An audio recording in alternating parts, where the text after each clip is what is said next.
선입견 없는 공정한 시각에서 이 사건이 규명되기를 바랄 뿐입니다.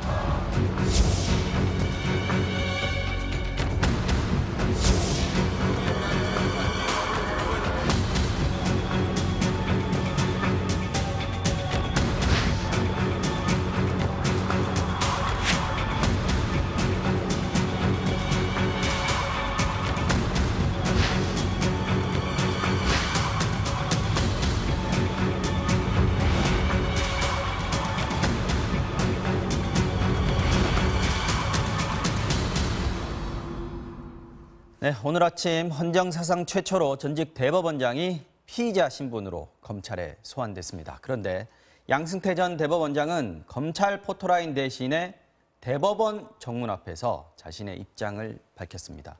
이슈 안전정보 이 얘기로 바로 시작해 보겠습니다.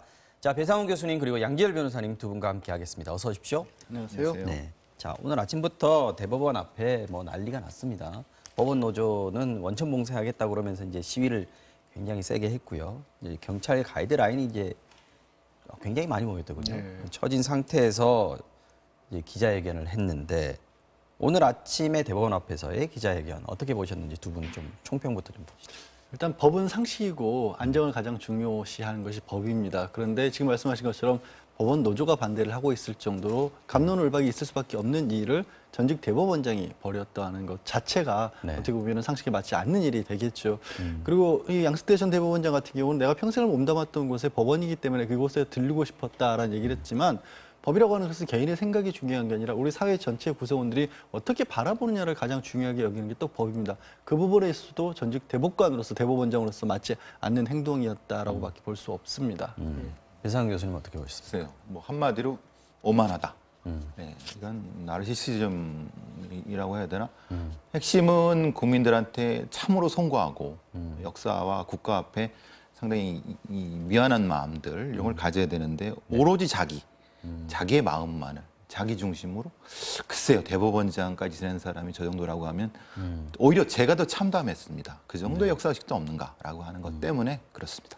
자, 그러면 여기서 오늘 아침에 양승태 대법원장이 대법원 앞에서 했던 기자회견에 자신의 심경을 밝혔는데 그 부분 한번 들어보고 오겠습니다.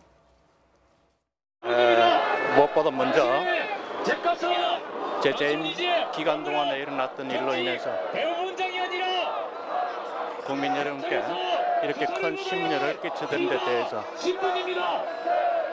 진심으로 송구스러운 마음입니다. 이 일로 인해서 법관들이 많은 상처를 받고 또 여러 사람들이 수사당국으로부터 조사까지 받은 데 대해서 참으로 참담한 마음입니다. 자, 참담한 마음이다. 기자회견을 지켜본 국민들의 심정도 좀 참담했을 거 아닌가 이런 생각이 좀 드는데 오늘 기자회견 내용의 핵심 뭐라고 보십니까? 기본적으로 이제 법관들에 대한 미안함 주로 그걸 중심으로 얘기했고 네. 그 다음은 이제 본인의 마음 참담한 부분인데 사실은 알맹이가 비어 있죠.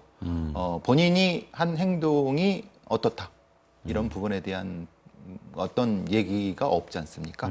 사실은 국민들은 그걸 알고 싶은 부분인데 거기에 대한 여러 가지 얘기가 있어야 되는데 적어도 한두 마디라도 있어야 되는데 그냥 송구하다는 추상적인 말, 그 다음으로 이제 법관들에 대한 얘기가 주로 되는 부분이기 때문에 네. 제가 앞서 말씀드린 것처럼 사실 좀 이건 적절하지 않다 이런 말씀드린 겁니다. 법관들이 혹시 잘못했더라도 그게 내 책임이다. 그게 자기가 잘못한 건 아니다라는 오히려 그런 얘기인 것 같기도 하더라고요. 예, 그렇습니다.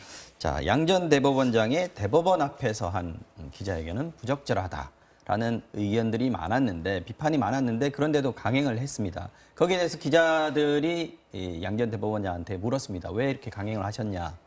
거기에 대한 답변 들어보겠습니다. 대법원 기자회견 부적절하다는 의견이 있었는데 굳이 여기서 입장 발표하신 이유가 어떻게 되십니까?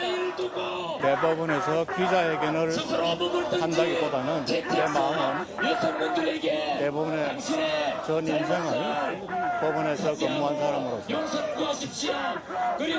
수사를 하는 과정에서 법원을 한번 들렀다가 가고 싶은 그런 마음이었습니다. 근데 여기서 기자회견 하시는 게 후배 법관들에게 부담 줄 거라는 생각 안 해보셨어요?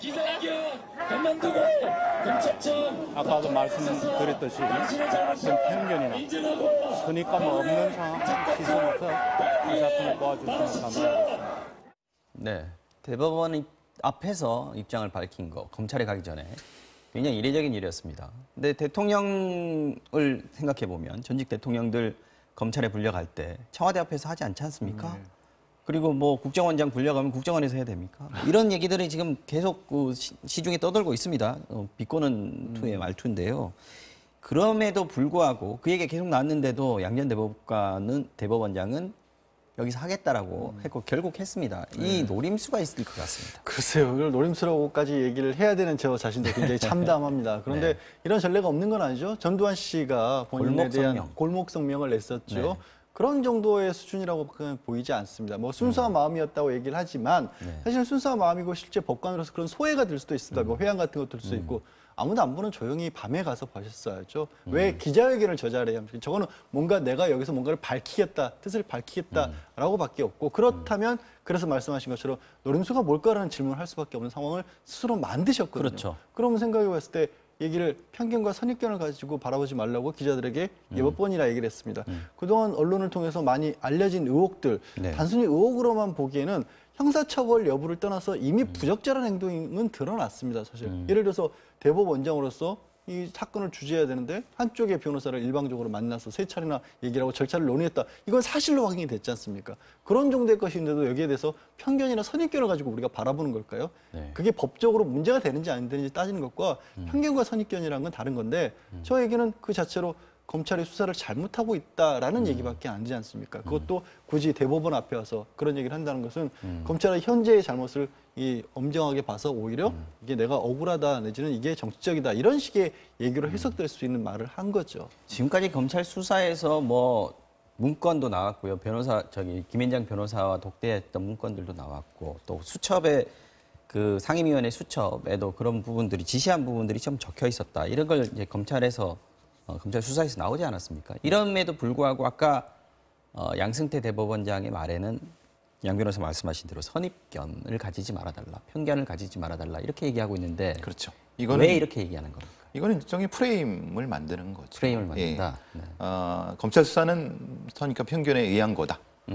기본적으로 그 편견에 의한 것이기 때문에 네, 법관들이라든가 다른 국민들이 나를 죄주는 것 자체가 편견을 가진 거라고. 그러니까 이제 편가르기 하는데 가장 좋은 게 프레임을 만드는 겁니다. 그 말을 만드는 것이 아주 정확하죠. 편견이죠, 편견. 후배 법관들에게 부담이 갔다고 생각하지 않으십니까?에 대한 대답이 그런 거였어요. 그런데 후배 법관들한테 실제로는 부담이 되지 않겠습니까, 당연히? 부담이 될 수밖에 없죠. 부적절하다는 얘기를 해서 검찰에 대해서 저것은 이제 부적절하다 말씀을 이미 드렸고 또 하나는 양승태 전 대법원장이 수사를 받고 출두하는 것에 대해서 법원 내부에도 갈등이 있지 않습니까? 사실 그렇죠. 네. 김명수 현 대법원장이 사법농단과 관련해서 엄정한 수사가 이루어지도록 도와주겠다라는 그 얘기를 가지고도 법원 내에서는 이게 굉장히 대법원장으로서 오히려 막았어야 되는 게 아니냐라는 그런 얘기도 하고 있고 또 지금 이루어지고 있는 수사, 뭐 양 전 대법원장이 소환되는 이런 모습에 대해서도 법관들 중에서는 주로 이제 어떻게 보면은 양 전 대법원장 시절에 같이 고위직으로 올랐던 분들 같은 현재 경우는 고위 법관들 그렇죠. 남아 있는 거잖아요. 많이 남아 있죠. 네. 남아 있는 네. 정도가 아니라 사실은 대부분 현재 법관의 상당수는 그런 분들이 오히려 있다고 보는 게 상식에 맞지 않습니까? 5년 동안을 저분이 인사권을 좌지우지했기 때문에 네네. 그 분들은 양 전 대법원장에 대한 수사를 분명히 또 프레임을 가지고 볼 거란 말이에요. 아 이제 어떻게 보면 대법원장이 바뀌고 정권이 바뀌었으니까 이런 일을 겪는구나라고 하는 분들에 대해서 주는 메시지인 거죠. 나는 억울한 일을 가지고 겪고 있다. 그러면 밑에 좀 소장파라든가 아니면 그 입장에 대해서 반대하거나 아니면 양 전 대법원장이 주도한 걸로 지금 의심을 받고 있는 블랙리스트로 인해서 피해를 봤던 법관들 입장에서는 이게 무슨 일인가 하는 그런 법원 내부의 갈등을 스스로 부추기는 후배 법관들이 이 갈등을 겪고 어려움을 겪고 있는 것이 다 내 부덕의 소치라고 말씀을 하셨지만 또 그런 일을 더 부추기고 있는 행동이 된 거죠. 더 부추긴다. 법원 노조에서는 어저께 이런 얘기를 했습니다. 지금 양 전 대법원장이 대법원 앞에서 기자회견을 하겠다는 것은 법원 내 적폐 세력들에게 동원령 내린 것이다. 뭐 이런 표현을 했어요. 그러니까 같은 맥락이라고 오죽하면 보시는 그런 거죠. 말씀, 그런 얘기까지 나오겠느냐라는 얘기를 하는 거죠. 뭐 현직에 있다가 나왔던 뭐 법관 출신 변호사들 같은 경우도 비슷한 말씀들을 하시거든요. 선입견 편견 얘기했지만 지금 양 전 대법원장이 받고 있는 범죄 혐의가 한두 개가 아닙니다. 40개, 40개 그렇죠? 그렇습니다. 네. 이제 임종원 전 법원행정처 차장이 그 네. 혐의를 가지고 다 구속이 됐고 그 구속된 혐의들의 거의 대부분이 공범으로 적시가 돼 있는 거고요. 뭐 돌이켜 보면 이 일들이 시작을 했던 거는 사실은 이른바 판사 블랙리스트라고 하는 게 존재하는 게 아니냐라는 얘기가 있었지 않습니까? 거기에 대해서 이제 법원 내부에서 자체적으로 4차례에 걸쳐 조사를 했지만 그건 아니다. 그리고 본인도 지난해 이제 이른바 놀이터 성명을 통해서 그런 거 만든 일 없었다라고 했지만 네. 최근에 검찰에서 문건이 나왔죠. 물을 법관 인사 불이익을 줬던 사안에 대해서 문건이 나왔고 자필로 서명한 부분도 나왔습니다. 블랙리스트 소위. 예, 그렇습니다. 그걸로 인해서 시작을 했었는데 이후에 사법농단이라고 부를 만한 어떤 재판을 거래한 것이 아니냐. 대표적으로 일본 강제징용 피해자들의 재판을 일부러 미룬 게 아니냐. 그리고 그 과정에서 말씀드린 것처럼 일본 측을 대리하는 변호인을 만났다는 거는 또 확인이 됐거든요. 네. 그것뿐만 아니라 본인이 주장하는 상고 법원을 통과시키기 위한 여러 가지 노력을 하는 과정에서 아주 부적절한 행동들을 한 것들, 예를 들어 전국 각국의 법원 공보관실로 내려갔던 그 금액들을 다 현금으로 회수해서 비자금으로 사용을 했다. 이거는 대법원에서 이런 일을 했을까 싶은 일들이 한두 가지가 아니었죠. 물론 모르겠습니다. 그 안에 실제로 오해도 있을 수 있고 제가 편견이나 선입견을 가진 부분도 있을 수 있겠지만 그 부분에 대해서는 검찰에서 명확하게 밝혀주면 되는 거 아니겠습니까? 알겠습니다. 지금 그래서 이런 혐의들에 대한 조사가 이루어지고 있을 겁니다. 여기에 대한 얘기도 양승태 전 대법원장이 했습니다. 어떻게 조사에 임할 것인가. 잠시 들어보시겠습니다. 일본에 양심이라도 남아있다면 기사기관은 조사 과정에서 포토라인에 서십시오. 구체적인 사실관계를 기억나는 대로 사람을 답변하고 국민을 위한 법원으로 오해가 있으면 마지막 할 수 있도록 모든 충분히 잘못을 인정하고 지난해 6월 기자회견에서는 부당한 인사개입이나 재판개입은 단연코 없다고 말씀하셨는데 여전히 같은 입장이시죠. 그건 변함없는 사실입니다. 하지만 검찰 수사에서 관련 자료들이나 증거들이 나오고 있는데 이 부분에 대해서도 여전히 같은 입장을 고수하고 계시다. 제가 누차 이야기했듯이 그런 선입감을 갖지 마시기를 바랍니다. 네, 또 선입견을 갖지 말아달라고 얘기를 했고요. 검찰 조사에서는 충분히 설명을 하겠다.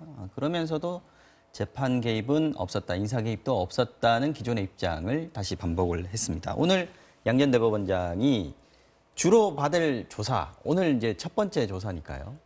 뭐가 될 걸로 예상하시는지 또 어디서 어떤 방식으로 조사를 받게 되는 겁니까? 뭐 중앙지검 15층에 지금 마련했다고 합니다. 보통 이제 전임 대통령들은 10층에서 천일호실에서 했는데 지금은 가장 넓은 새로 만들었던 휴게실을 개조해 갖고 한 부분이 있다고 하는데 15층에 있고 변호사 한 분이 같이 들어가셔서 검찰에서는 지금 전직 대통령들하고 똑같이 애우해서 수사하겠다 이렇게 그렇죠. 얘기를 그런 했었죠? 네. 형태인데 글쎄요. 그게 맞을지 모르겠습니다. 왜냐면 글쎄요. 대통령급인가요? 그건 저는 뭐 사실 그렇지만 어쨌든 핵심적인 부분은 지금 나와 있습니다. 저분 지금 말씀하신 부분에 핵심이 나와 있죠.